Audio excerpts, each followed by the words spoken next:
Rob Tebbutt, ladies and gentlemen. I feel like I need one of those things, I don't know, that they insert, those clapping things. Oh, like a canned or like laughter a, yeah, or just like a group of people like Soccer AM. We could do that one day. You can have like fans of your channel come in and watch you do like. There's not enough space in there. Yeah, thanks for having me, mate. No, thanks for being here, Rob. Always a pleasure to speak with. I think, no joke, not just saying this, the best interviewer in boxing. Thank you very much. Very far. Oh, nice. Chris Lloyd. Chris is good. Yeah, Chris is good. Chris is good. Really good mate of mine. Yeah? Yeah, he's really good. You guys should do a show. Have you never thought about it? No, you and him. Potentially somewhere along the line. We'll end up working together and do something, I think. But yeah, Chris is really good, man. Chris is the best media guy. Yeah, like, as in like overall stuff. Like he presents, he commentates. He's a fucking brilliant commentator.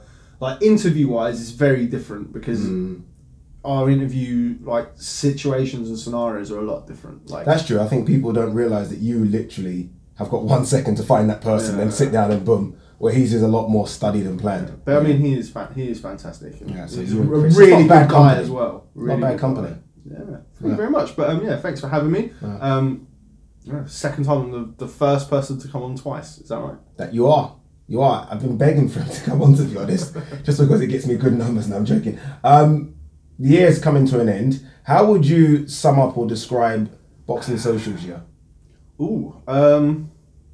Didn't know that one was coming. No, I thought you were just going to say boxing. We've not actually prepared anything. We haven't. We're just going to go. Talking to Addy, I was trying to get Addy to work for Boxing Social tonight for the well, probably this I'll mention it afterwards. But for the York Hall show, and I tried to bribe him by saying, if you do the show, I'll come and do your show. And then he couldn't do the show, but I'm actually in Stratford anyway. But yeah, so we haven't prepared anything. Boxing Social's year. Yeah, really good, mate. Really good. Very happy. The start of 2019, we had 2 full-time staff. Now got 4, so we've doubled in size, which is great. And that's not just because we've got Ryan on board. No weight jokes here. Yeah, no, I can talk. But yeah, no, it's been a very good year. The new guys came in May. Obviously, we're working with more freelancers now because there's more work out there, such as yourself, Sam O'Reilly, Ben Faruqi, various people kind of coming into the fold that way. But yeah, it's been good. I think I went through. I'm a numbers guy. I like to. So am I. Yeah, I like to look at numbers. So I think the start of the year we had like 23,500 subscribers, and we're now 74 and change. So like, if we can get to 75 before the new year, I'll be happy. But I think it'll probably not get there. But yeah, I can't complain. It's been very, very good. I remember when you came here, 2 months ago, 2.5 months ago, you was on 50,000. I remember we kind of announced it, like, 50,000 subscribers. So you've jumped 24,000 subscribers. Yeah, I mean, part of that is being on the show, obviously. Oh yeah, definitely. Yeah, I mean, come on. It's all the boxing talk we've had subscribers moving over. No, I think KSI Logan Paul was great for subs. Like, whatever you think of it, man. Like, I'm as much of a traditionalist as anybody. I love the sanctity of the sport. You're a numbers guy as well. Business, man. For God's sake, like I think we picked up like 12,000 subscribers really? a week. Yeah, so that's went unbelievable. From, like, 53 to 65 or something in a week, and like did like millions of views. Like, that's crazy.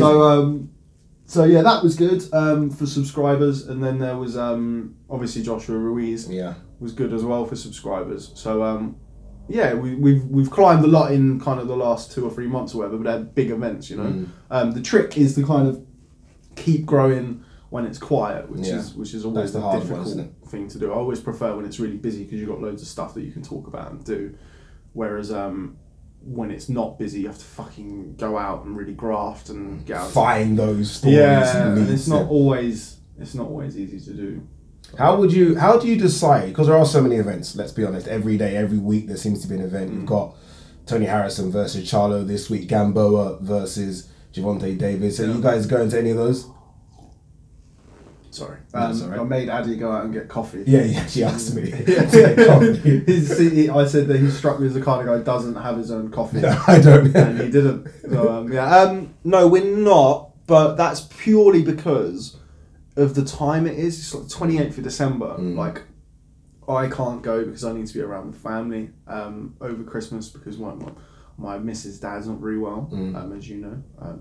as you guys probably didn't know, but anyway. And then you've got like, it's difficult, man, because you literally have to fly out on Boxing Day. Yeah. And we work really hard. I mean, we got 4 full-timers, but they all work like 6.5 days a week. Yeah.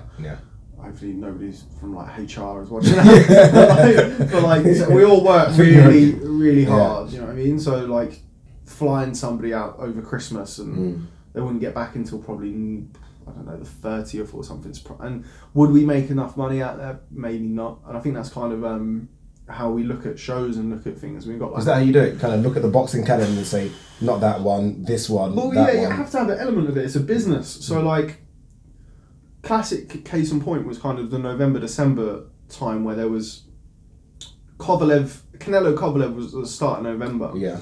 Well, the busy period really kicked off with Prograis Taylor in October, and then it was Canelo Kovalev, where I kind of looked at that, and we don't really have any ins at Golden Boy or DAZN. We're not really.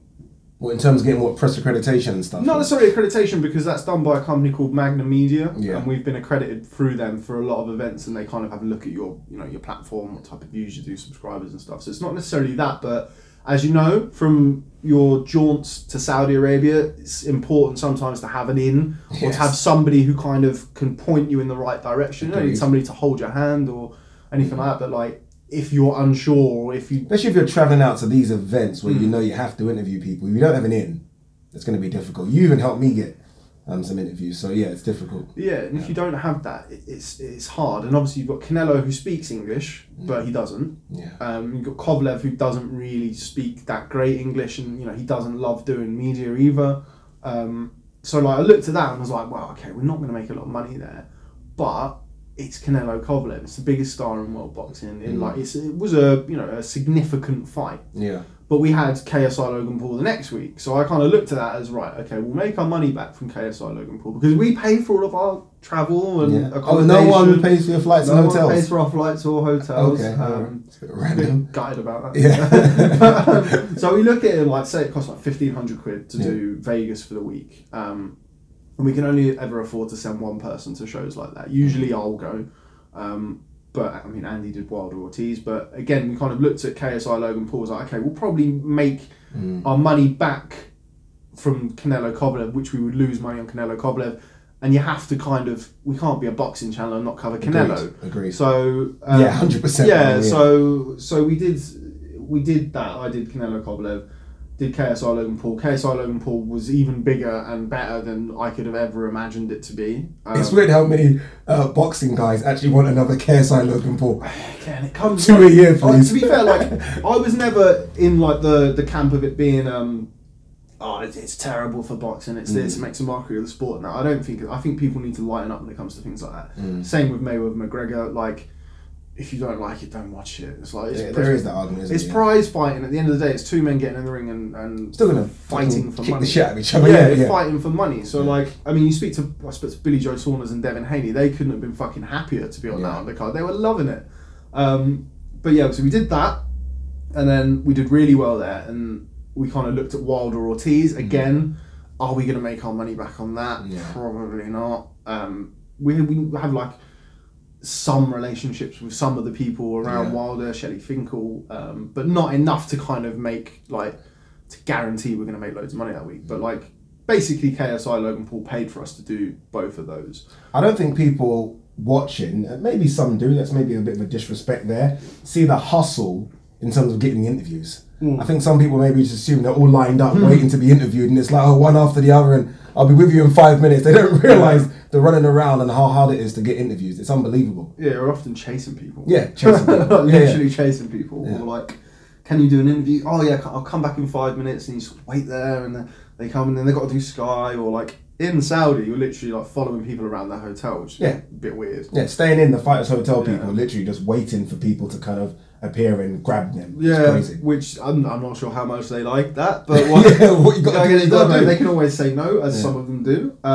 But yeah, that's obviously a big part of it, is kind of hustling around and running around. Ben Faruqi from Boxing News TV, who was with us that week, excellent guy. before we went, he was sort of saying, like, you know, we can go and do this and we can go and do that. And it was his first trip abroad, and I was like, mate, you're not going to be doing anything. You need to fucking like, particularly us as well. Like, I'm not going to be doing anything other than sitting around at the hotel. Yeah, dude, we went out to eat once. Yeah, and even that Andy was scared about. We went out to eat once. Yeah. That is it. I now I fully understand, because I had Umar, and I was like, do you enjoy these events? And he was like, he doesn't get to enjoy it. And I was like, what kind of, how can you not get to enjoy it? Now I've seen it for myself. You actually don't get to enjoy these countries you visit, because it's just work mode. Yeah, pretty much. I don't know if he would say the same thing about Vegas. I've been to Vegas with Umar a couple of times. He sees the sights. Stop there. Yeah, he sees the sights. If you just check out his Instagram when you're in Vegas next time, you know what I mean. But no, like people saying to me about Saudi, and like, don't get me wrong, I know the kind of the issues before going out about you know, the human rights issues, and it's a country with a very checkered past and stuff. So like, when you go out there or when you come back, people are like, what was it like, man? Like, and I didn't really get to see an awful lot of the country. Like, I got asked what was the air like. Like, I'm still alive. So like, I mean, I'm not stupid enough to kind of say, oh, I mean, it was a lovely country. It was amazing. I don't know what people are talking about. Because obviously we saw that much of the country. We were enclosed within like a mile, square mile. And you were literally a guest of the royal family. Yes, that's true. Which, so, you know, I think they're on their best behaviour. Not to say, I don't know what it would have been like had it been something else, but like, yeah, generally speaking, you don't really get much time to venture out and about. I think usually in a fight week you get like one day, which is what we had one day, or one evening. That was it, one evening. In Saudi. But I mean, you saw it yourself, like, those evenings don't start until like 10 o'clock at night. Like, you finish your work, or not even finish your work, you like get to a point where you're like, right, okay, I've put everything up that needs to go up now. Or just sometimes you get sick of staring at your laptop and you think, right, I need a fucking break. Yeah. Let's go and get some food, and it's like 10:30 at night. And even then you feel cheating. Like, you feel like, no, I've got more work to do. I don't really. You can't enjoy what you're doing. You're sitting there thinking, oh, fuck, I've got to get that in now. So-and-so, I've got to meet so-and-so for an interview. Or, like, you do interviews with people at 1 a.m, and it is mental. But yeah, I mean, with Saudi, it was like any other fight week of, you wake up in the morning, you get showered and changed, you go to the event, you work, you eat, and you go to sleep, pretty much. So we didn't really get time to go out and see anywhere else or do anything.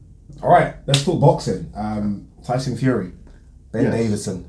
I feel like you already knew this before it got leaked or before the scoop came out. I kind of felt like Rob Tebbutt knows this already somehow. I think I tweeted you and said, Rob, get the interview, I want to know what's going on. Shocked? Scale 1 to 10, 1 not shocked, 10 very shocked.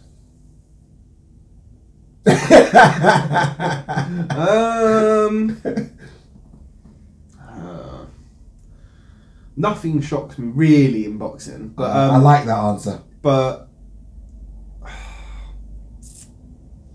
how do I word this? Word this correctly. I've heard that it might be on the cards. Okay. Something might happen, but you hear a lot of stuff in boxing, not always right, and sometimes just blatant misinformation. But yeah, no, I wasn't surprised. I spoke to Ben on the phone the day after the news broke. For 20-25 minutes. Look, Ben's such a level-headed guy. Seems like that. Yeah. So he's very, very aware and very secure in the knowledge of the work that he's done with Tyson. It is amicable. I think, considering the stuff that they've done over the years together, and you know what they've gone through together, it would have been a real shame if they had fallen out properly. But it doesn't appear that that's the case. Ben's going to be fine with regards to fighters. He's got some stuff coming up in 2020 that I'm sure we will all hear about soon. But yeah, I mean, what about the timing of it? Tyson Fury obviously got this massive. It's not ideal, is it? In what, 10 weeks? What is it? 9-10 weeks? Yeah, it's not ideal timing. If it is February the 22nd. Yeah, that's still. Yeah. I haven't heard anything to the contrary.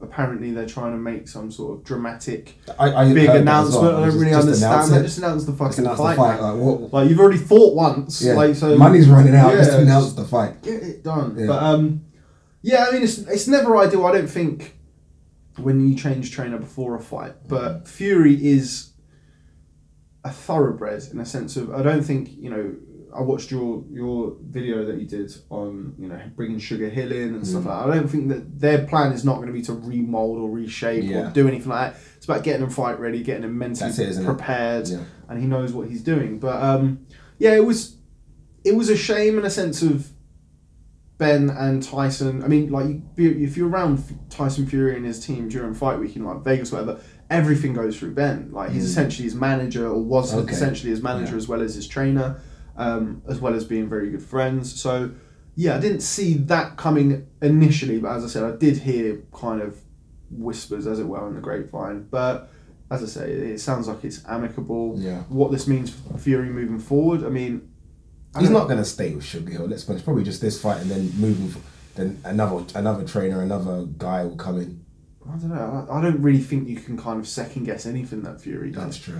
And I think, for me, and I spoke to Babs, Twitter Babs, today about this.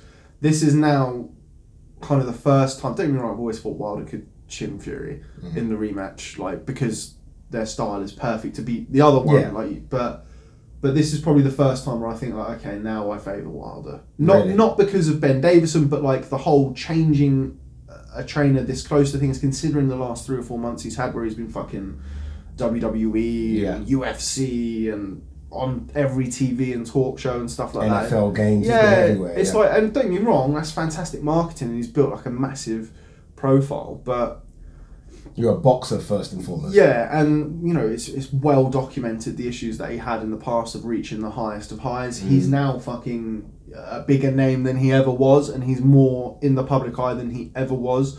So how is that going to affect him? Interesting point. It's an interesting point. And having a new trainer come in, like Fury, I mean, he is an enigmatic fighter in a sense of he does things kind of off the cuff, and he's unpredictable and he's unorthodox and stuff like that. So how is he going to respond to change? Like, I don't think he knows, or anybody knows. But I mean, Sugar Hill, they do know each other. I mean, they trained together for about a month originally, and then obviously he went out and spent some time with Vladimir Klitschko. Yeah. But Andy Lee, I think they're like distant cousins, second cousins or something. And Andy Lee, I'm like president of the Andy Lee fan Andy club. Lee's fantastic. Andy Lee. Commentator, trainer, just fighter, just a great really guy. Nice man. Yeah, just a great really guy. Nice man. And in boxing, they're not few and far between, but no, like, they are a little bit. Yeah. But yeah, he's a really good guy, and he's a very astute boxing mind as well. I mean, he lived with Manny Stewart. What, is he going to be part of that team as well? I believe so. I haven't spoken to Andy Lee. I saw the tweet. I think Tyson he mentioned Andy him Lee, in there, and obviously Andy boxed out of the Kronk gym for a number of years. Lived with Manny Stewart for a number of years. My favourite ever interview was with Andy Lee. I need a Kronk t-shirt. I've got one. Have you got one? Okay, well, feel free to wash it and pass it down. But yeah, I do favour Wilder. Yeah. I've said it. People have asked me on like numerous times on my videos, and I've said, look, it's a 50-50 fight in the sense that they're both kryptonite for each other. But if I had to give it to Wilder, it's because, again, Fury has to be perfect for 36 minutes. I know it's a stupid thing to say, but Wilder, 5 seconds. I had this conversation with a doorman the other night. Oh, interesting. Yeah. What, Hatman? No, it wasn't. I wouldn't have known if it was. But I was outside not smoking, because I've quit smoking now, with a friend of mine who actually works for Sound Promotions. Yeah. We were just talking about boxing and all that. And then Dorman come over and he was talking about... basically, he looked like he sounded like a proper Hatman fan. Okay, so okay. All the Could have been him. Could have been him. All the stuff he's coming out, was like, wow, there's this. Oh, yeah, it's Hatman. It just made me smile. But like, don't get me wrong, it's not like I think, oh, wow, that's definitely a huge favourite. I still think it's a 50-50 fight. But I was always leaned more towards Fury because I watched Fury outboxing. Yeah. He got pancaked at the end of that 12th round, but he did win the fight quite clearly in my eyes. So yeah, I've always thought all the way along that it would be, I'd lean towards Fury, but again a 50-50 fight. But now I kind of think the other way. I think eventually maybe if Fury slows down and is there to be hit, then and that happens, then I even liked, and I don't know what kind of part they played, but I even liked the Ricky Hatton Freddie Roach thing. I like that, the Ricky Hatton, Freddie Roach, Ben Davison, almost like a group of knowledge coming together. It was like a little dream. Yeah, it was like a little dream team, and that's done as well. Yeah, so and Ricky's not training Tommy Fury now either. So much I want to say on that, but we won't. So much. That happened a couple of months ago, I think. Well, it's obviously just made the headlines now. Yeah. Obviously, Freddie Roach isn't going to be involved with Tyson moving forward. It's a shame. I think it's a shame, but hey, we'll see. Maybe it won't play an impact. You're right. Tyson Fury is such a character. You feel like if anyone can do it regardless of the situation, it's him. But I'm with you now. I kind of tip it Justin Wilder's favour just because of little things like that. It was such a close fight anyway, so any little thing either side, you kind of got to go to the puncher, or I think anyway, the puncher. Well, no, 100% the puncher. Well, yeah, he's the puncher. Now, it's like anything at elite level of sport, like the small details make the big differences, whether it's football, boxing, cricket, whatever. You know, these little things here and there. Okay, he's got a new trainer. Okay, he's going to have to... I don't think he's going to relocate because he's based in Vegas, but things are going to change. Obviously, since the first Wilder fight, he has become this big star all over the world, and he is massive, mate. He's such a big... And how has that affected him mentally? I mean, we saw in the Wallen fight that he, even before the cut, he didn't look great like he did against Tom Schwartz. So, you know, if he turns up in the same kind of mentality, mindset as he boxed Otto Wallin, I don't expect that to be a long fight. Dude. I don't expect it to be long. But Fury is somebody who's always boxed to the level of his opponent and kind of rise to the occasion. But, you know, if you come in that kind of mind frame and mentality, well, good luck with that against a puncher like that. What do you make of Anthony Joshua for any sparring? That's such bollocks. I hated it. I'm so happy you. I'm so happy you hated it. I hated it. Like, world class potential opponents do not spar each other. It doesn't happen. Yeah. It's good PR. It's people, you know. He seems serious though. I don't think he realised. Yeah, when he said it. No. He's not stupid. Yeah. Like he wouldn't want to. They wouldn't want to. He wouldn't want to spar. Like, they wouldn't even want to spar each other. Just potential that someone hurts the other person. Well, the macho in it would they definitely want to do it from that point of view. But like, do you really want to show your hand to him? You might fight him next. Like, it's literally preposterous. And I don't even like the idea of them being pally. Not again. I don't want people to hate each other, but I don't want these guys that could potentially fight each other in a couple of years' time to almost now be friends. Don't like it. I don't know why. I just don't like it. I don't even like when I see Dillian White and AJ high-fiving each other. I'm like, stop the fucking high-fives, please. Well, you know why that was? Because everyone wanted AJ to win. Everyone wanted AJ to beat Ruiz. So, yeah, no, the sparring stuff is just not going to happen. Like, it sounds great. You know, we can make a few sound bites out of it for YouTube and what have you, but... The British guy is taking on the American, Oh, mate, it's realistically... And, like, is Joshua good sparring to prepare for Deontay Wilder? No, really not to Cody, isn't it? Someone like that. Yeah. Which he's had in camp before. I had him in camp, I think, a couple of times with Coley. Certainly had him in camp for the first Wilder fight. So...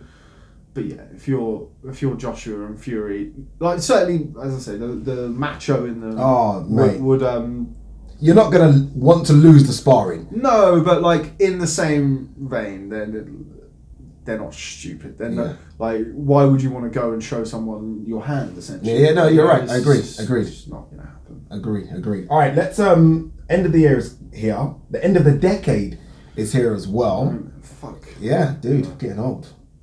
Well, apart from other things, we're getting old. Fighter of the decade has been discussed a lot. Sort of the 3 or 4 same names we're hearing now: Canelo, Pac-Man, Andre Ward's been put in there. Floyd. I think even someone mentioned Vladimir. And I was like, but then I could see an argument, but not part of those lot. Who's your fighter of the decade? I think it's got to be Mayweather. Has it got to be? Yeah, I think you can stop the decade halfway through, call it quits, and you can still be fighter of the decade. The problem is, like, well, I mean, you've mentioned kind of Andre Ward. Andre Ward was inactive for a significant part of that decade. Pacquiao's been ironed out in that time by Juan Manuel Marquez. Also thought he lost the 3rd fight to Marquez. Mayweather's beaten him. Yes, a young green Canelo, but Canelo got the rub of the green in fights against Erislandy Lara, Austin Trout. I thought he beat Austin Trout. Don't think he beat Erislandy Lara. Agreed. Maybe even Golovkin.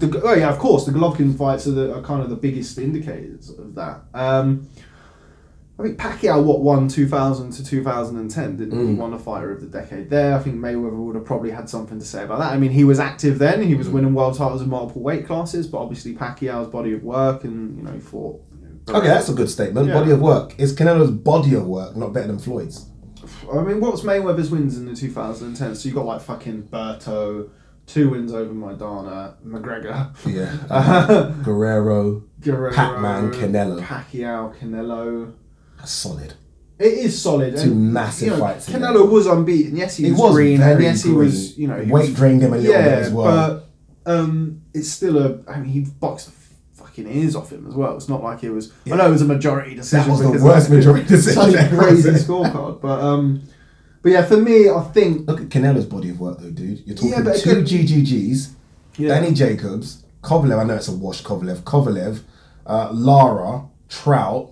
I think Angulo was in there. Angulo, Miguel Cotto, Amir Khan, Liam Smith, James Kirkland. Dude, yeah, that body of work is frightening. I get that, but again, like this.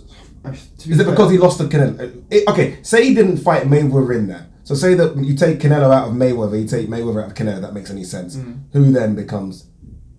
I think still. And he fought Mayweather. Yeah, he did. I mean, he fought Mayweather. I mean, look, he got lost, but he fought Mayweather. I think when you're talking about somebody like Canelo, Mayweather, Pacquiao, like you can dig deep into their records and kind of point little things out here and there, like age of person, like when did Canelo didn't box a prime Golovkin. Like it doesn't mean that he wouldn't have done this, that, or the other with him, but you know it's quite clear that he didn't box him when people wanted him to box him. He's not the only one. What prime fighter did Floyd fight? In that period prime of for time, prime, you would say Maidana. Yeah, Maidana would have been, even though he retired after. Oh yeah. But yeah, that's because of different reasons. Money as well. Yeah. I mean, but again, like you can go through it. I mean, Manny Pacquiao like forced fucking Miguel Cotto to fight him at a catchweight, and then Miguel Cotto then went on to do that against Daniel Geale. And you're like, so it's kind of happens with A-side fighters, and you know, if you're a money fighter, you can do that, and doesn't make it right and stuff, which is what kind of give Pacquiao the edge over Mayweather in the last decade. Is he was just running through prime dudes and like fighting like Ricky Hatton. Obviously lost to Eric Morales in the first fight, but then he come back and stopped him twice. He beat the shit out of Marco Antonio Barrera, like just flying through the weights. De La Hoya, Hatton, Cotto. Yeah, so they're prime guys, but you know, again, that kind of balances out where he's had some losses or some closer fights in that period of time. Somewhere between 2000 and 2010, I think he was. Would he have been then? No. I was going to say he was stopped. I think before that decade. Who? Pacquiao. No, the Marquez one was definitely flyweight. No, between 2000 and 2010. Yes, he got stopped. Yeah. But yeah, look, I don't know, man. I think. All right, who has the best win out of all of those guys? All those guys. Because funny, that's why I think people bring the Andre Ward one into it, and I agree, it's way too inactive, not enough sort of big fights. Remember, you can make an argument, but that win against Kovalev is probably better than all of their wins. Yeah, but did he win the first fight? No. So there you go. So this is the thing, like, you can point and prod, like people talk about Vladimir Klitschko. I wouldn't have Vladimir there. Like some of his defenses and some of the people that he boxed, they're not, you know, they're even mandatories. Have to work their way into it. And sometimes he did box the best available contender, but then Pulev and Povetkin but they're not murderers row of heavyweight fighters. Yeah. So, you know, you talk about his best win. What's his best win? Like Povetkin, Pulev, Hay. Decent wins. But are they, you know, are you going to be talking about Povetkin and Pulev and Hay as a heavyweight certainly in the next 25, 30 years? No. Probably not, no. Thurman, Pacquiao? That's a great win. Solid win. That's a brilliant win. That's a solid win. But again, you scratch beneath the surface of that. You've got Thurman was out for 2 years with injuries. He got rocked by Josecito Lopez in the fight before. Yeah. So, I mean, that's boxing, man. You can pick and prod and pull anybody's records apart. I think if Mayweather had the body of work that he had from 2005 to 2015, between 2010 and 2020, wouldn't be an argument. But he didn't, and it's just kind of unfortunate that he's in between the 2 decades when it comes to that. But that's funny, actually. You said it right. If it was 2005, 2015, then it's not an argument. It's a wrap. Actually, Pacquiao good again, but you got chins like Sparko. Like so. But it's those wins against Cotto and Hatton. I just remember so vivid in my memory, and they're like just vicious wins. Yeah, around that. I mean, Mayweather beat Hatton first. Yeah. Really outclassed. prime Hatton. Well, prime Hatton. No, it was a prime Hatton. I know Hatton was moving up in weight, but it wasn't prime. Not quite prime, but I mean, unbeaten Hatton, and certainly a hungry Hatton. But so who are you giving it to then? You're giving it to Mayweather? I'd go with Mayweather, but I'm open to kind of criticism on that, and I get that from everybody in a sense of like, yeah, his last couple of fights were Andre Berto. No disrespect to Andre Berto, he's like 2-time world champion, but he's not like an elite level fighter. Yeah. And then obviously Conor McGregor. So, but yeah, so I'm open to people say I'm not a massive fan of all of this fucking shit anyway. I don't really, because you're like me. I think we can. About it. I think you can dissect someone's record, and I can dissect it and say he didn't fight him then though, and I can do it to everyone. It's so subjective. Yeah, it's so subjective. But like, if somebody wants to tell me, like, gun to the head, you'll say Floyd. But if someone says Canelo, I'll be like, alright, fine, give it to him. But yeah, I think people get way too bent out of shape about things like that in general, like pound for pound lists as well. I think there could be any number of 4 or 5 pound for pound number ones. I wouldn't really argue with somebody if they had it. And like, you have other people go, how the fuck can you say he's pound for pound number 1? I've got him at 2. And you're like, Jesus Christ. You're splitting hairs with like a mythical bullshit thing. And nobody really knows what it is. So, I don't know, man. What about you? Who do you have? Floyd. After all that argument, Floyd, just because he beat Canelo and Pac-Man, and they're on the list with him. That's my thing. He beat those 2 guys, and they're on the list with him. So how can I give it to someone when he's probably thinking, wait, I beat them. I beat Pac-Man easily. I think Roman Gonzalez has a shout for being in the conversation, like 5, 6 in the conversation. If you're going, that's a very good point. If you're going with Vladimir Klitschko in the conversation, then you've got to have why him. Not him? You've got to have him. I agree. But again, I mean, I wouldn't necessarily make the case for him being number 1. I know there are certain people who would, but a lot of his body of work and his best wins were done before flyweights or minimum weights, or like flyweights and flyweights were topping bills on HBO. So a lot of people didn't really see them. That's a good point. But yeah, I mean, he was a scary, great fighter. Yeah. All right, British fighter of the decade. Ooh. So the names that I remember, I put this question on Twitter. And I got a low response. Carl Froch was obviously topping it, but I got Amir Khan, I got Anthony Joshua, I got Tyson Fury, I got Carl Frampton. I think that was it. I think those were sort of the main 5. You do forget Amir Khan. Yeah. Because obviously what's happened recently and he's looked unsteady, but you do forget what a good body of work he had at 140. And that was in between 2010 and now. Yeah.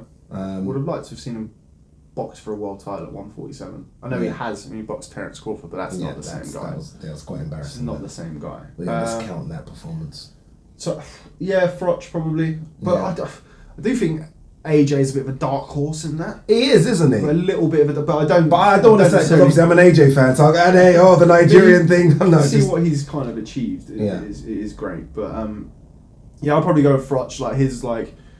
His record was insane. I mean, like back-to-back fights with like Pascal, Bute, Ward, Durrell Kessler. Was chucked in there, I thought he lost that fight. Yeah, he did lose that fight. I thought he lost that fight. He lost that fight, yeah. Remember when he's on his knees begging for the result and he's like, oh, you lost that one. But I think that was 2009 though, I think. Okay. Maybe, I'm not sure. But yeah, I think potentially Froch. Again, this is based on no research. That Bute performance as well, off the back of a loss to Ward. Smashed Bute to pieces. And then Kessler after beaten that. Unbeaten Jean Pascal as well. For Abraham. Yeah. It's a solid run. So then George Groves. Yeah. Yeah. Oh, yeah. So I probably would say Carl Froch. But again, like with the whole AJ stuff, I'm not an AJ fan or anything like that, but you know, how many fucking unified champions have we had in the last 10 years, let alone unified world heavyweight champions, selling out stadiums. And Babs is going to disagree with that statement. It's fine. Don't agree with Babs on everything. That's fine. I would say Carl Froch. What about Tyson Fury? People are going to say Vladimir Klitschko away, unbeaten for 9 years. And then let's be honest as well, Deontay Wilder away. Yeah. Unbeaten fighter. So 2 massive fights. I know it's only 2, but 2 huge fights away from home. The underdog, and he won them both. Yeah, I get. You could probably make. I'm just making arguments here. You could probably make an argument for him on the same kind of level as you'd make one for AJ. I'd probably say, but AJ. I think we had this conversation when I last come on. We've got like AJ beating and boxing kind of the B+ fighters and beating and beating. It's no disrespect to those fighters, but and then you've got Fury who has like the A-star win against Vlad. The 2 A-stars, yeah. And so like, what do you kind of Yeah, place do more you give it emphasis like on. 9 wins or do you give 2? Yeah, again, it's similar to like Mayweather Pacquiao. Like, if you look through their careers, okay, Pacquiao's had some losses, he got stretched, and you know he's had some fortuitous decisions, but he's beat like fighters in their prime and kind of gone through the weights that way. Whereas Mayweather has been a little bit more calculated and maybe not fought necessarily the best fighters when they've been at their best. So what do you place the more emphasis on? But yeah, probably all around. Yeah, maybe Carl Froch. Yeah. Maybe Carl Froch. I'd say Carl as well. Carl and then the rest closely behind. Yeah. What Frampton? Not enough, is there? No. Not enough. Great Scott win. Quick. The Santa Cruz win was a great win. That was moving up in weight. I think people forget that as well. It was a great win. Rematch, was disappointing in the rematch. But yeah, that's a great win. And then the Josh Warrington loss hurts him. Yeah, that does a little bit. But I mean, Donaire performance now, I think, considering what Donaire done against Inoue, I know it was obviously a weight drop and stuff like that. That performance against Donaire needs to be given some credit. Yeah, yeah. I thought he won that fight pretty clearly. Yeah. I mean, I think the weight is a factor in that. I mean, Frampton was a massive super bantam when he moved up. So when he was boxing Donaire as a featherweight, For once, he was the bigger guy. Yeah, which is I mean, and we saw what Nicholas Walters did to Donaire when they boxed at featherweight. So I mean, Donaire definitely not a featherweight. Yeah. And you saw that when he moved back down to bantamweight and what kind of beast he still is. So I mean, the weight has to kind of play a little bit of a role in that win. But I mean, it's still a decent win, and it looks even better now he's gone on to have that fight with Inoue. But yeah, the Warrington fight does hurt him a little bit. I mean, Frampton, one of my favourite fighters. But yeah, I think had he have gone on to win that rematch against Santa Cruz and then maybe unified the division, then you could make an yeah. Gary Russell or something like that. Yeah, Gary Russell versus King Tug, by the way. Dude, King Tug, my money's on King Tug, by the way. King Tug's a good fighter. No, like, my money, honestly, Gary Russell. The last fight against. I keep hearing he's fast. That's all I keep hearing. He's fast. Kiko Martinez's performance was a bit. We'll see. That's a good fight. All right, fight of the year, guys. We're going through all the yearly stuff here. Fight of the year. There were 5. I think there were loads of standout ones, but there's 5 that we're going to probably mention, and they've all come in, I think, in the second half of the year as well. So Errol Spence, Sean Porter, Gigi Derevchenko, Inoue, Donaire, Prograis Taylor, and some people have mentioned AJ Ruiz, the first fight. I don't know about that. I don't think that. No, I thought it was a decent little scrap. Dramatic, definitely dramatic, but we'll move that one. So those 4. What takes your fancy of those 4? So again, Spence Porter, great fight. Gigi Derevchenko, Inoue, Donaire, Prograis Taylor. I think I'd probably rule out Triple G Derevchenko. Yeah. Out of the 4. That was a painful fight to watch. You know when you're watching and thinking someone's not going to be right tomorrow. So old, man. Yeah. Golovkin in that fight. It's the first time I've watching Golovkin thinking someone's going to hurt him. Yeah, he got hurt. He got hurt badly. Yeah. Prograis Taylor. Leaves 3. Prograis Taylor had a bit of everything. So did Inoue Donaire. Spence Porter was surprising. Yeah, I thought Spence fought a little bit in the wrong fight at times, but also credit to Sean Porter for making him fight his own the way you fight. wanted to see Sean Porter fight. Exactly. And if you get dragged into a fight and you stand there and want to have a tear up with him, then good you're luck. Fighting his fight. Yeah. So I think Inoue, Donaire, and Prograis Taylor probably are the 2. So now both on World Boxing Super Series. That's a good thing for them, isn't it? That's what happens when you put the best against the best. So yeah, I think. I will say, as you're making up your mind, that Inoue Donaire surprised me the most because obviously we expected Inoue to get Inoue to smash him, and Donaire shocked us. Whereas I think everyone kind of knew Prograis Taylor was going to be a 50-50 great fight. I will go with Inoue versus Donaire. Interesting. So same here, by the way. That's my. Yeah, I would go with Inoue versus Donaire. I had to rewatch that because I had to go and pick my daughter up from nursery. In the sixth round. Okay. Yeah. I was thinking like I could just pay for an extra hour, like, turn it into a pay-per-view fight. Oh yeah, because the time it came on was that. It was like during the day. Yeah. And I remember, so I had to go back and rewatch it. I think I left during like the 6th round, got there, and then I think I picked it up again. So I was watching on my phone as Daenerys was getting up after he got knocked down with a body shot. And then, I thought that was done. I thought that was done. He's done. He's got, like, well done. You know, well done. You survived a few rounds, but what was that, round 10 as well? Yeah. So, excuse me. I think I'd probably go with that. But again, that's off the top of my head. I didn't know we was going to go through awards night. Let's put them on the spot. But I've got to do my own boxing social ones. You've got to do it, yes. So I have to... so this is good. Well, yeah, but I've fucking told everyone what mine are now. Yeah, sorry. Ours will be more fan ones. Yeah, okay, cool. No one cares what I think. So we'll go with a new aid in there for fight of the year, I think. Cool. All right, upset of the year, only one, obviously. How big an upset was it, Joshua Ruiz? Oh, it was massive. In the scale of world upsets in the history of the sport, I mean, he's up there with Buster Douglas Tyson. I don't know about up there with that. That's clearly the number one for the time, isn't it? Yeah, because I don't think AJ was like the undisputed number one heavyweight in the world, which Mike Tyson clearly was, and like the most feared man on the planet, and kind of all of the stuff that come with it. I think AJ was the number one in the division potentially before that fight. Yeah, I'd agree with that. So the unified champion. Yeah, but I mean, the fact that he came, I don't know, the whole story. Like Hearn said this in an interview that I did with him in Saudi. That was a great interview. The one after the fight. That was a good interview. Thank you. Yeah. Quite tough on him, I thought you were. No. You were. You could tell you always like, he thinks he's answered your question and then you ask him another one. You can tell anytime he's like, for fuck's sake.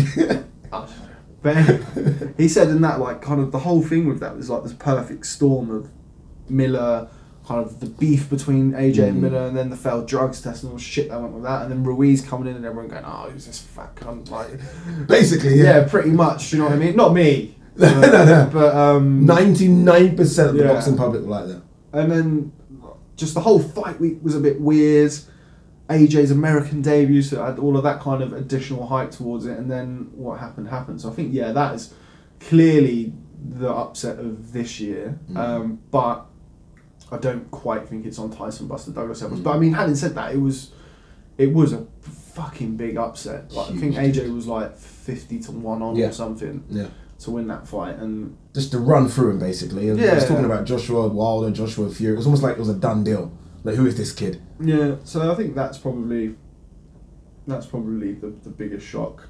Do you think he revisits this American dream thing? Like, you know, they're obviously trying to market him in America and, you know, be big out there. That seems to have, like, just conversations have stopped now. It's almost like, okay, get him back to Tottenham or Wembley or Cardiff and move on from America.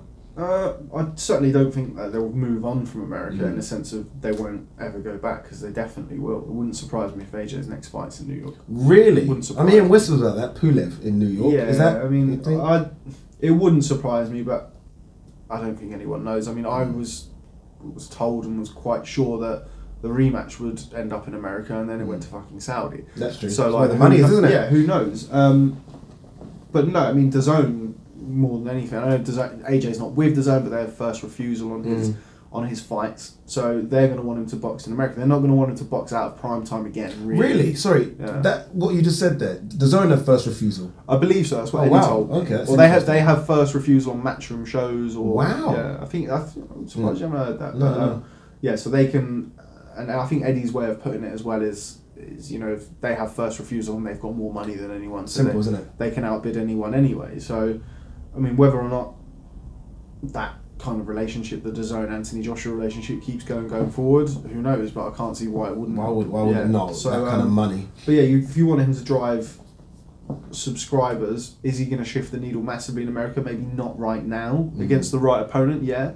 Against a Bulgarian. Well, yeah, against Pulev, is he? No, probably not. But it wouldn't surprise me if he went to New York. But I mean, you would think he would go to the UK. He's had his last 2 fights outside of the UK. Yeah. The numbers, the pay-per-view numbers for the Ruiz fight showed that he's obviously still, not that there was ever any doubt that he's obviously a huge draw still, bigger than he ever was, particularly considering that, you know, he's coming off the back of a loss.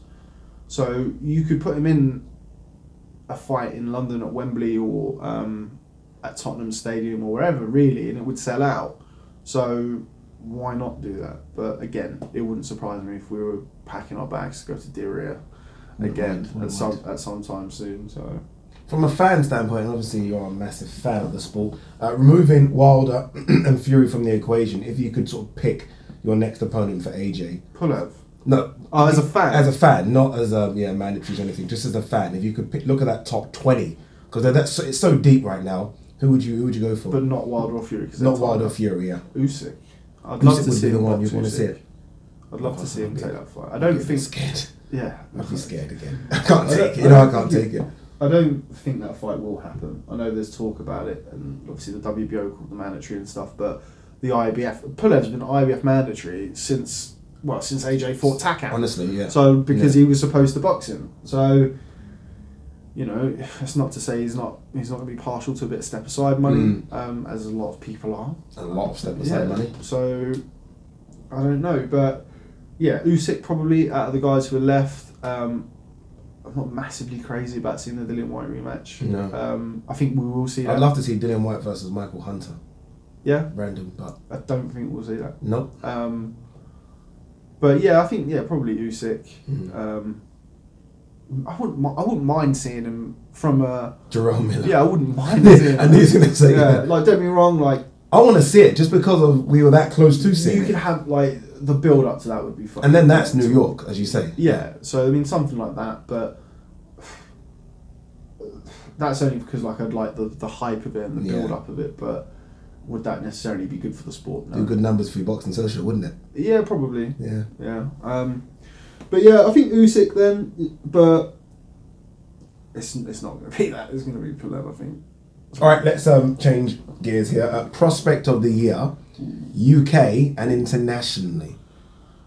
Sorry to put you on the spot here again. So hard, mate. UK, you interview them all. You follow them all. You know, I done Prospect of the year, last year, and both of those guys have gone on to win world titles. Teofimo Lopez and Shakur Stevenson, which was easy, to be honest. I think both of them were great. Right. Yeah. Who do you think? Okay, if you do your prospects, think of someone that potentially could win a world title in 2020. Make it even harder for you. UK, I think it's hard, mate. UK is very hard, honestly. UK not win a world title because there's not many. I mean, I would probably go Dubois. Just is he a prospect? He still is kind of a prospect, isn't he? I mean, he's still in there. I mean, when you look at the people he's fighting, he's fucking definitely a prospect. I mean, I know you said you'll shave your head if Fujimoto goes past 3 rounds. That guy's not going past. Dude, I said not a round. I think Trish Dixon said 120 seconds. Like it's people seem to think as well. I had a few messages or a couple of tweets about people reckon that I've based that on the fact that he's eating a hot dog and punching and his kind of. Somebody said, well, you know, how would Dubois sound if he spoke in Japanese? No, it's not about the Japanese. Based on his accent, mate. Like, it's just based on the fact. Watch a couple of his fights. Then you'll know. We went the distance with Nobuhiro Ishida, who's like career super welterweight, got knocked out by Gennady Golovkin, and he lost the second fight. I didn't watch the first fight, but I watched the second fight, and Ishida, I thought, won that. Yeah, and it's not about. It's funny because obviously you and I think Declan Taylor have put on that Star Wars. But yeah, I think. Joe Cordina to win a world title. That's a good shout. Yeah, it's a very good shout. And he's moved back. He's moved down in weight now as well to super featherweight. I'll speak to somebody who sparred him and had him in the gym, and they said that since he's dropped the weight and gone out to super featherweight, he's punching harder. Yeah, he's stronger, he's a beast. And the thing is, we get guys who come out of the Olympics and kind of with extensive background, amateur backgrounds. Sometimes they will fight a little bit above their pro boxing weight, and then eventually taper it back and bring it back when they start thinking about titles, which is I think what they've done with Cordina. I think he's looked very, very good recently. Very good. So I would probably UK. If you're talking about people who could potentially win a world title in the next 12 months, I would go Super Feather's frightening. Yeah, frightening. I mean, I don't. Me picking Cordina, does that mean I think he's going to win a world title? No, I don't necessarily think. But he might go to that world level. He'd be in and around the mix. I don't think Dubois is going to win a world title either, but I think he could be. I don't know. He's not even going to be in the mix if I'm honest with you. 2020, he's not. You never know. It's a funny old sport. He shoots up the WBO rankings. You never know. But yeah, I'd probably go maybe Dubois and Cordina, but also it's quite thin, isn't it? That doesn't mean thin in terms of. I just mean thin in terms of the guys that are ready to take that next leap. A co-leap, but he's not a prospect. No, is he he's anymore? about to. He's just for the fight European for worlds. champion. Yeah, it's not a prospect. Yeah. But then two fighters who I would say as well is Sonny Edwards. Okay. Sonny Edwards is a very, very talented fighter. Fights for the British title on Saturday. Yeah. It's Marcel Don't know where he's Braithwaite. got, but he could have won that by then. Yeah. So I think Sonny Edwards, he might have got knocked out by the time This could be bad. because of that. Edit, delete, cut, and copy. Yeah. Sonny Edwards and Willie Hutchinson. Interesting. Willie Hutchinson can really fight, mate. Really, really fight. The light heavyweight, who's based out of the Ingle Gym in Sheffield. Dude, that weight category is frightening. I think they're building him well. He's obviously promoted by Frank Byrne. He's managed by Shelley Finkel. Okay. So those two guys know how to build a career, man, and they're not in any rush with him, which I think is very good. How many fights has he had? Do you know? I think he's like 12-0 or something, Okay. 11-0, but he's like, it might even be that. It's just kind of off the top of my head, but every time I've seen him box, he looks to be improving each time out. He punches hard with either hand. Got good amateur background. So yeah, Willie Hutchinson, I think, to watch out for. Is a dark. Because again, this division in the UK, I mean, obviously you saw the Golden Contract. It's stacked, the light heavies. So you got like Jose Burton and You've got other ones like King Arthur Linden, I think Linden he is. Arthur, yeah. Thought he made tough work of his last fight. Yeah. Got badly hurt by I can't remember the guy's name now. It was an African guy, but I can't remember what his name was. But yeah, I think he's probably quite a step away from your Boatzis etc. around world level. But yeah, I think any one of those four maybe. But I think good names. It's split into two. So you got like Dubois and Cordina, who, to be fair, Sonny Edwards as well could be in and around the world title mix within the next 12 months because the fly is super fly. so thin. Yeah. Like that's not saying there's Problem not great is fighters, for Sonny, like the problem was for Charlie. The next step up, I mean, it's sharks everywhere. So that world level, there's Mexicans that's just their weight category. Yeah. So you could be ranked number 20 in Mexico, but you could be world level. It's frightening that. Yeah, like bantamweights. Yeah, like, yeah. This is the history That's of their like, the division. Mexican bantamweight division. Yeah. All right, let's go world level. So around the world, there's a kid called Ruben Villa that I really like. I remember we've had this conversation. I had this conversation with somebody else. I think he's like a WBO international featherweight champion, 17 fights, can't punch. But then you know when you get those guys that can't punch, so they're really technically very good. Yeah. Just to kind of, because of that deficiency with their punch power. So he's very good. I'm looking forward to see what he can do next year. Virgil Ortiz. Friday. He's a beast. Yeah, it's Friday. An absolute beast. Yeah. A smiling assassin. Yeah, he's a monster. So he'll become world champion in 2020. It's a deep division, but mate, he's an animal, that kid. Yeah. Alexis Rocha as well. I don't know. So Alexis Rocha is a welterweight, kind of hovering around between welterweight and 140. I don't know where he's going to end up. But he was Mikey Garcia's chief sparring partner for the Errol Spence fight. He was Josh Taylor's chief sparring partner for the Regis Prograis fight. Unbeaten, I think he's 13-0 with 10 knockouts. Can really punch, southpaw, tricky. He's a good fighter. I also am a big fan, and I'm aware he's not really hit his straps, so to speak, as a pro. Shakram Giasov, Wonder Boy, the lightweight. I think he's a very, very good fighter. I think he still has instances where he does revert to the amateur style a little bit, but when you're successful like that, I mean, he boxed as I'm really shit with like the kilos and stuff, but he boxed Daniel Yulusinov in the gold medal match when Yulusinov won a gold, and now he's boxing down at lightweight, whereas Yulusinov's a welterweight. So it kind of shows where the skill set he had to be able to compete at that level. Weight, yeah. But yeah, Shakram Giasov's a good fighter. Seen him box. He boxed on a Joshua Povetkin undercard. Who's that middleweight that Matchroom have? Israel Madrimov? No, he's the black super kid. welter. I think Austin Williams? No. This one's a bit more advanced in terms of fights, but I think he's fought. Is it Sims Jr.? Anthony Sims Jr. Yeah. So he boxes.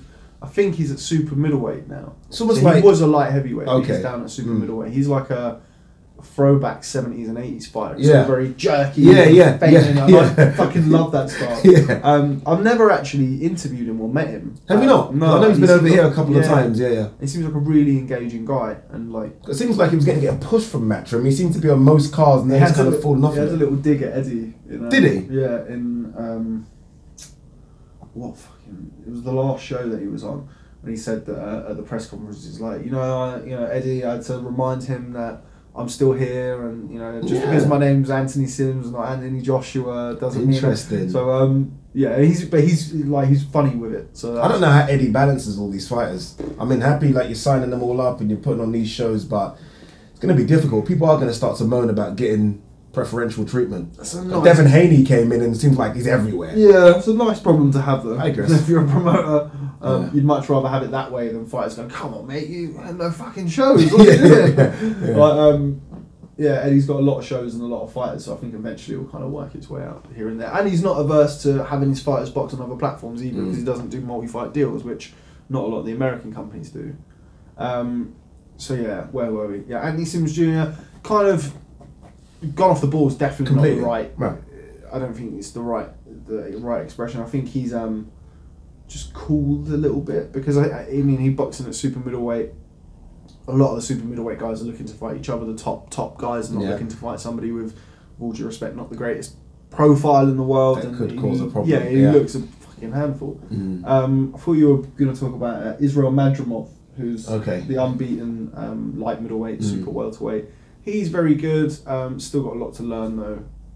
Again, he's another one of these kind of Eastern Bloc fighters who's come out of the amateurs and wants to have a world title fight now. Give me it now. Yeah. But and they could win a world title now. They could win a world title, but once you win it, you got to stay there. That's the problem. And that's I think people around him. He's with World of Boxing, who like they don't mind pushing you. If you think you're ready or they think you're ready, they'll push you for a world title. But I think they are just holding him back a little bit. The last time he boxed, I think he boxed on the Golovkin undercard, and he wasn't spectacular, but he's a very, very good fighter. So I would say like he's one of them. So yeah, we've got Alexis Rocha, Virgil Ortiz, Shakram Giasov, Ben Villa. Don't forget Ruben Villa. Ruben Villa. Madrimov, still there.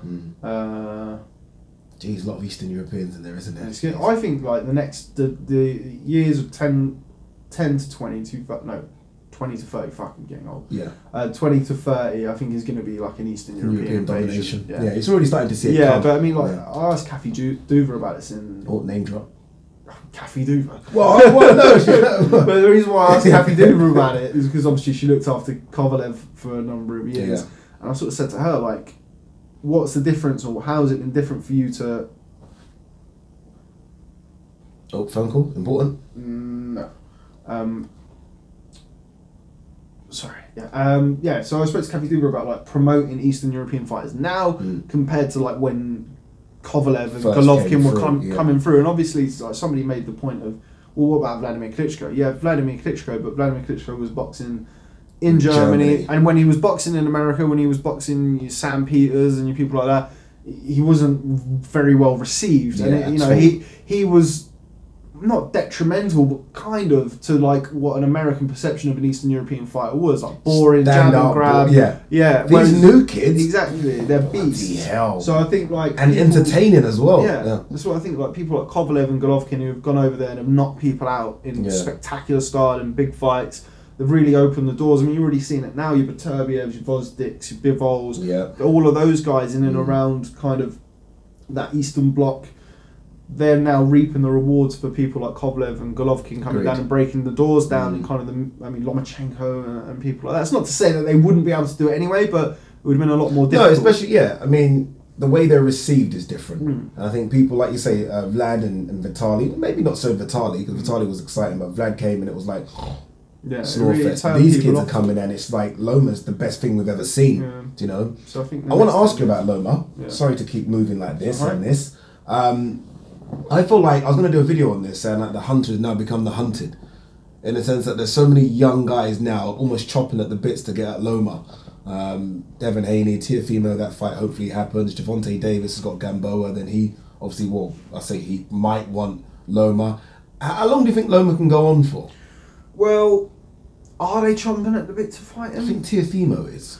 Yeah, but Teofimo is a top-ranked fighter, and I'm sure there's people in Top Rank going, "You fight him, okay." Nice in-house undisputed fight. Yeah. That's 31 though. 31 injuries, long amateur career. Yeah, I get that. And he's definitely undersized. I think we saw that against Luke. I mean, clearly undersized. But I'm not sure that your Devin Haney's and your people like, and certainly the people around them would be like, "Yeah, fight Lomachenko next." Like, I don't think you would. Twitter talk. You'd look for a lot more signs of slippage. Yeah. Have we not seen it? I think. I mean, you look at the last 3 fights. Not slippage, but it's still been very good. Like, I'm the biggest Loma fan. Boxing at the right Pedraza, Linares, Luke Campbell were tougher than people expected them to be. Yeah, I agree. You hit the nail on the head and you said like he's definitely undersized. I mean, he could quite conceivably in his next fight or his next 2 fights become undisputed champion of his 3rd best weight class. Like super feather, you would say is probably his strongest, then featherweight, and then because he probably had to cut a little bit too much weight at feather, and the featherweight version of him wasn't the more seasoned professional that we see now. That's the best, and by all accounts, he's going to unify the division at lightweight and then move back down. Yeah. Good luck to those guys. Yeah. Jeez. Love to see him fight Miguel Berchelt. Great fight. Great fight. But I don't know, man. I think. Yeah, he's had a very serious injury. He's a very long amateur background, but he is still, for me, the best fighter in the world. He's still, for me, the best lightweight in the world, even though he's not a lightweight. So, yeah, I mean, I think Lopez will fight him because Lopez will get paid very well. Yeah. Lopez will have a chance of chinning him as well. He'll think that he can chin him. Find him with the right hand that Linares found him with. And, you know, who knows what can happen. But I'd put all my money on Loma. Yeah, exactly. He would be a huge favourite in that fight. And people are not stupid. Like, you know, calling out Lomachenko and talking about Lomachenko in all your fights and spinning the narrative that he's ducking you just raises your own profile. We've seen it for years and years and years. Decades and decades and decades in boxing where people who... I mean, I just see Archie Sharp called out Carl Frampton. Fair enough. No, it's great, Sharp, fair enough. But and if Carl Frampton doesn't respond, it's Carl's ducking me. Yeah, exactly. You can't realistically expect that fight to happen, but you know it happens, and that's just the way boxing works. So, chomping at the bit outwardly, yes, but inside, or if don't get me wrong, I think all the fighters will think they can beat him because that's just what fighters are like. But the people around them and the matchmakers are probably maybe wait a couple more fights before you fight someone like him. But yeah. All right, some quick fire questions to end. And Rob, thank you so much for your time as per usual. Will there be an undisputed heavyweight title fight in 2020? No. Not at all? No. Will we see Spence Crawford in 2020? No. Will we see Crawford versus anyone on PBC in 2020? Yes. I think so. But you won't see the Spence fight. Spence is going to have to take a comeback fight. Yeah. Who knows? Could he not take a comeback fight in August, as he says he probably will, even though people are saying the injury is a lot more serious now, and then have Crawford in December? No, I'm just dreaming. Probably not. No, I don't think so. Crawford will have to fight somebody else from PBC first, I'd imagine. But is Aaron going to let that happen? He's in a long contract with Top Rank. We've seen it in the past with Aaron fighters, well, with any fighters. If you're tied into a multi-fight deal and you want to fight somebody on the other side of the street, then it's always a little bit tricky, to say the least. But no, I think we need to wait and see where Errol Spence is at when he comes back. He might need 1 fight, he might need 2 fights.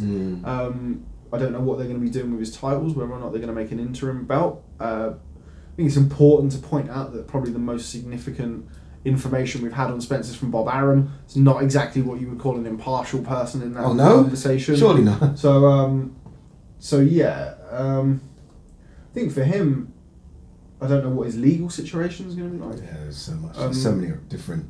Yeah, so I don't think we'll see Crawford Spence in 2020. Will we see Crawford fight maybe a Danny Garcia or a Sean Porter? Then possible. Yeah, potentially. Possible. But if you're you're not giving up your golden goose in that fight. Much the same as if you're Bob Arum, you're happier for him to fight a Danny Garcia, and you know it's a fight that he'd be a significant favourite in Terence Crawford, than Errol Spence, where assuming Errol Spence is all good and fit and firing, you know that's a much tougher fight.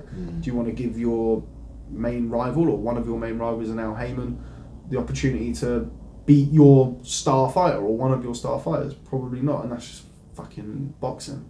All right, a couple more. Will we see Billy Joe Saunders versus Canelo in 2020? Yes. Ooh, that was too confident. He said that without even blinking. He's like, "Yeah, we are going to see it." Yeah, I think that fight's going to happen. Yeah. Next, Yes. May. Yes. Cinco de Mayo. Cinco de Mayo. Not mayonnaise. Mayo. Cinco de Mayo. Really? You think that's going to happen? Yeah. Yeah. That's very interesting. Callum Smith's going to be pissed off. Callum Smith, I think, will fight the winner of Ooh, Danny Jacobs versus Julio Cesar Chavez. that's actually interesting. What happens with Demetrius Andrade? I kind of feel like this is the guy that's just been fucking forgotten.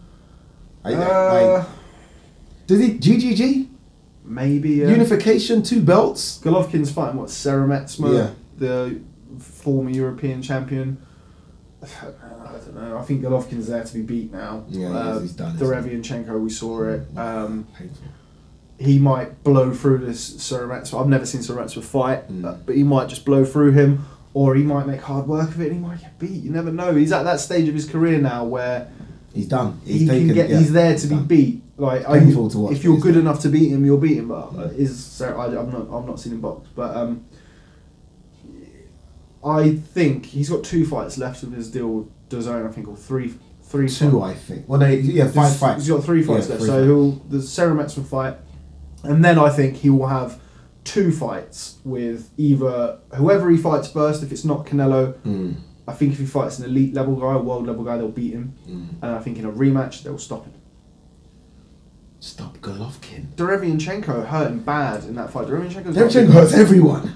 Does he? It will hurt Jacobs. Jacob's been hurt. Jacob's been knocked out. I'm not saying like Golovkin's still got an iron chin, but once it's been dented, it's been dented, soft isn't to it? the body, man. Like he got hurt badly in a couple. I don't know why he's not moved to 168. To be honest, I don't know. He's too. What? It's weird. Yeah, but Canelo. Well, yeah. There's less said about that. But yeah, I think if you're Golovkin and you're fighting an Andrade now, and Andrade will hurt him. I think Andrade will beat him the first time. Then 6 months down the line, when Golovkin's got a little bit more, then potentially he gets stopped. I think because I just think he's at that point now of his career. We talked about it earlier with Lomachenko. Golovkin had 300 and something amateur fights, 345 and 5. I think he was as an amateur. People discount that. He doesn't realise how hard it is. The Imagine having to stay at 160. I mean, for us normal people that just fluctuate in weight, imagine having to stay at 160 for like 15 years. Yeah. When your body's saying, I'm growing out of it, no, you're not. And those sparring wars and training at altitude for all of those years, when he was in Big Bear, that no strength and conditioning, all that he used to say, like none of that. Yeah, it does take it out of you after a while. So Andrade might be the guy to beat him. I think if Canelo boxed Golovkin, Canelo would stop him. Now this version of Canelo, I think, will stop. I hate that. I just think this is not. I think father time.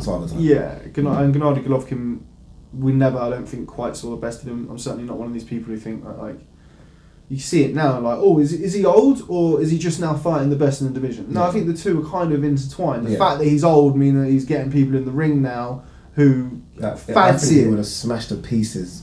But Matthew Macklin, the boxer around that time. I mean, Cotto completely ducked him. Canelo ducked interview with Max Kellerman. You can fight him like that. Yeah, well, that was the worst duck I've ever seen. Miguel Cotto. Do you know what? I'd like to see Gennady Golovkin versus Jamal Charlo. I think that'd be a good fight. Yeah, he needs a But that's push not going to happen because badly. Charlo's over at PBC. More likely Charlo Eubank. Yeah, I've said for a while I'd like that fight. You'd like that fight? Yeah. Why not? Yeah. Because I think the Korobov fight, we saw a round and a half of it, but we saw in that round and a half why people were going, yeah, why did you pick this guy? Dude, he's lucky. If Korobov boxed that way for 12 rounds, that would have gone. Yeah. So, but Charlo's not as technically sound as Korobov or as experienced as Korobov, and I think that would just end up being a bit of a firefight. So that'd be interesting. In that fight, yeah. Right, quickly, Charlo Harrison, who do you think wins? Good fight, isn't it? Yeah, it's a good fight, man. I think a lot of people, myself included, underestimated Tony Harrison last time. He can box, man. He can box, but I don't know if I underestimated him or overestimated the Charlo. I feel like I've overestimated the Charlos. I feel like the Charlos maybe have both maybe taken their eye off the ball throughout That little run they had for a couple of years. You're always seeing them like turning up to shows like hammered ass drunk and stuff, and that Rat Pack. Yeah, them, like Javante, Bruna, Spence joined them for a little while, didn't he? Spence with it as well. So I don't know, man. I think Charlo will probably get it. I think if it goes to the cards and it's as close as it was last time, I think he'll get it this time. I thought Harrison nicked the last one, but a very, very good fight and a really tough fight to score, I think, as well. Like, you get some fights that are close, but they're not very difficult to score. Like a 7-5 fight sounds on paper like a really close fight, but it can be clearly 7 rounds to one guy and to the other guy. Whereas I think that fight, there's a lot of rounds that could have gone either way. But agreed. So yeah, I think that's an interesting fight. I'm going for Harrison again. I feel like there's the Jermaine Taylor, Bernard Hopkins thing about it, and I think that Charlo will eventually just move up to 160 and fight his brother. I'd love that. All right, Rob. Thank you, dude. Thank you very, very much. Oh, so before we go. Some of you watched our video that we did in Saudi where we were talking about the weight, and shamefully for me, Anthony Joshua came in lighter than me, which meant I lost to Ade, and I did watch the video and did have a look at some of the comments underneath. I got a couple of messages from Ade as well. No, I didn't requesting. I didn't send any messages apart from last night. I'm a man of my words and I pay my dues. So we have this is from Bahrain duty free. So we have some Black Label Johnny Walker for Ade. That is fantastic. Thanks to everybody who cost me some money. I love it. Just to remind people, so we betted at the time of just as the weigh-ins were about to start. We said what would Joshua weigh? I said 17 stone and under. You said 17 stone and over. I said 17.2, yeah. So it was like 17.1 was the breaking point. Anything under 17.1. And he came at 16.13. And he had fucking headphones. And he had headphones on. So he was probably 16.11. Could have been 16.11. He had probably the most expensive watch in the world. So this is my present. There you go. I'm happy. I show how much an alcoholic I am because I am so happy with this right now. Rob, thank you very much, dude. No, mate. Have a good Christmas. Wish you and Boxing Social so much success in 2020. I swear to God, if I didn't have this channel called Boxing Talk with Ade, not that Rob would ever want me to, but I would love to join Boxing Social. I think it's the only boxing platform I'd actually love to join. I love it. We'll see what happens in 2020. But no, thanks very much as always. Appreciate you having me here. Thanks for making your way here. You're going to see Mr. Sonny Edwards now, aren't you? Yeah, that's why I had to mention him as one of the prospects because then he'd have watched it, I'd have been in trouble. But no, yeah, thanks for having me. Last time I was here, I was very excited to be here, and I had like 5 cups of coffee before I sat down, and was a bit excitable. I kept cutting our day off, and I'm very sorry for that. Oh, tell whoever moaned about it, fuck them. I mean, really? No, I do. You don't want to hear me talk. I just don't get why you don't want to hear me talk. You want to hear Rob talk, because he's very knowledgeable. And someone said on Twitter the other day that Ade is not knowledgeable and chat shit. So look, why do you want to hear me talk? One of my fake accounts. I knew it might be. One of my bots. I tried to kind of watch it backwards and I thought, well, wait a minute. That started off somewhere in the Luton, Bedford area. But no, dude, thank you so much, Rob. Happy Christmas, Happy New Year, and I shall enjoy this. Thank you, dude.